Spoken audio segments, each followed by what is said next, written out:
right, folks. Hey, Ag Life Media, IFPA 2025, and it ain't no jive because we're at the Dole booth with Bill Goldfield of Dole Fruit. Bill? Oh, you're going to take the mic? Okay, yeah, I'm taking the mic. Go ahead. I'm very excited, obviously, Yeah. because we're here to talk about our new Colada Royale pineapple that we're just introducing at the show. It's a fantastic new eat if you've never had it before. I know you have. Oh. And what was your take on it?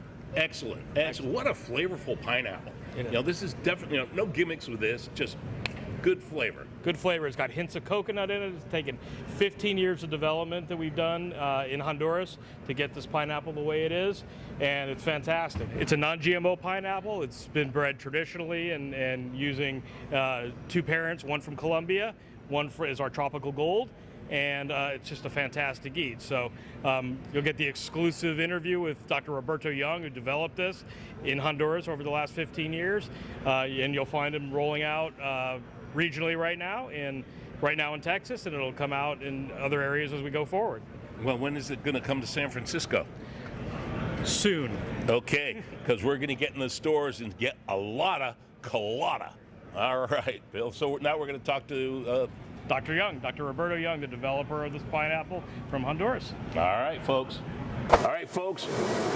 We promised you Dr. Roberto Young, and well, here he is, the developer of this Colada pineapple. Welcome. Thank you very much. Thank you, Doctor. So tell us about this amazing piece of fruit that you've developed here. I mean, it's just such a tasty piece of fruit. A lot of work went into this. Oh, yes. Yes, this is a product of more than 15 years of work. This is a natural bred new pineapple that was developed for to have a unique and exuberant, different taste compared to the other varieties that we have in the market. So we are very excited that after such a long time of effort, we can bring this product to the market. What inspired you for this particular flavor? Where'd you get this? I mean, the ideas become things, and this obviously became a great thing. So where'd the inspiration come from? You know, we wanted to bring something new, unique to the market. We wanted to bring a new flavor to the market. It will taste, we want it to taste just like a pineapple, but a different. You can differentiate from the rest. And we found in the collection of pineapples a unique fruit that when we tasted many, and we said this is the one we want to bring into a new pineapple. This taste, because it's different, it's like a pineapple, but the sweetness is there, and also the tangy is there. A perfect combination. So that's what motivated us to use it in the breeding program. Okay, so let me ask you then, with many fruits that are bred into, new varieties, they're fruits that they find out in the wild in places.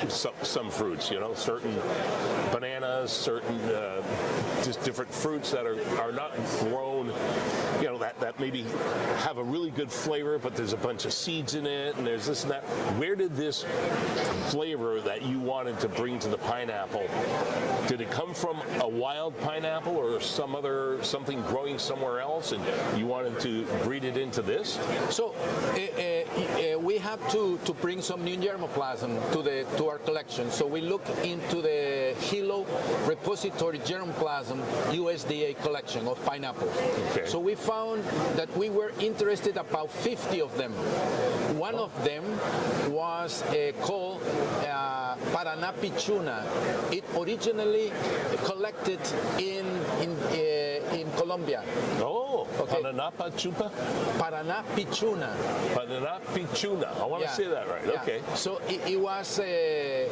So we found a very tasty pineapple. It was really different from the rest, and we said this is the flavor we want to bring into the creation of a new pineapple. So we wanted to transmit that particular trait, but there were other flaws in that particular variety, such as the very narrow crown very small size, you know, and other things that we didn't want to bring into a new pineapple. But the flavor, we want them. Okay. Yeah. So how's that done? I mean, it's all done natural.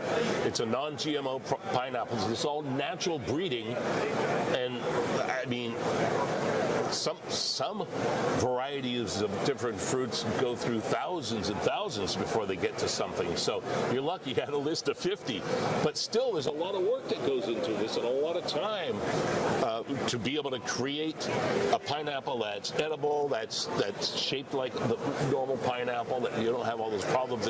So how is that done? You take another variety of pineapple or several until you get it into this shape, you grow it and then grow it and then grow it. Is that how it works? Yeah, yes, I really feel very blessed because we actually decided, you know, in the right pairings to do the crossing. You know, once you have your ideal pineapple, the trait you want to transfer, you usually will cross it with a pineapple that has everything except maybe a different flavor. That flavor, right? Okay. And then you have to do thousands of crosses. Okay, so all right, so that's what I thought. In order to generate thousands of seeds, because every seed will be a unique individual, and the inheritance from the both parents will be distributed. So you want to combine the best of your, you know, the commercial variety, as an example, with the trait that you're looking for that is coming from the other parent. So so it actually came from seed. You developed the seeds for this thing. Because some things are, and I don't know if you could do this with pineapples or not, but some varieties are just grafted in, like, you know, apples, pears, peaches. They just graft them in, right? I mean, they still develop the new varieties, but these are all have been done from seeds. So no wonder it took so long. 15 years, huh? Yeah. You know, it takes, when you do the cross and do the pollination from the male to the female, you're gonna get the seed. After this seed, you have to bring it to the lab. We bring it to the lab just for germination of the seed. Okay? Right. That will take maybe 4 months, and then we have to bring this to the greenhouse to grow into a plant and then plant it in the field. So from the crossing time until you see the first fruit, it takes 3 years. Oh, okay. From the first cross until you see the first fruit, and then you start the process of selecting. You have to basically taste every single fruit looking for that particular taste. So, you know, my tongue went, you know, really. You've eaten a lot of pineapple then, huh? A lot. That's the main purpose of this. Once you find the taste that is there, then you look for the rest of it. You know, the plant, if it's, you know, the size of the fruit. But the flavor is the first criteria of selection. Folks, you got to have a lot of patience to develop new fruit. That's for sure. I mean, a lot of patience. Yeah. And you can tell definitely you have a lot of patience. And after that, you select it, and then you have to grow from one plant, you know, A bunch of seeds, huh? all the followers and the suckers and that particular plant will develop, and plant them again. So they're planted from suckers like date palms are? Like, Yeah. Okay, that's Yeah, it's interesting. called sucker, hapas, slips. There are those slips that grow in the base of the fruit. Right. And every single of them, you from one plant you may get something like 15 to 20 altogether. Okay. And then you start your new generation.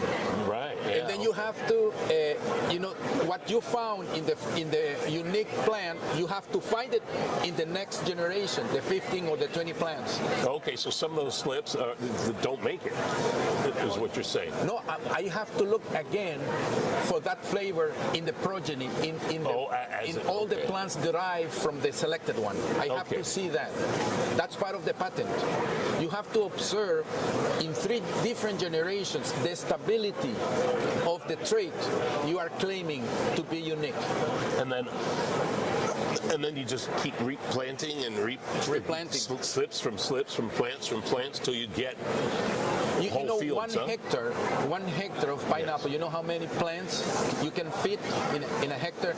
Between 50,000 to 70,000 plants. But how many pineapples do they produce per plant? 1. Oh, see, okay.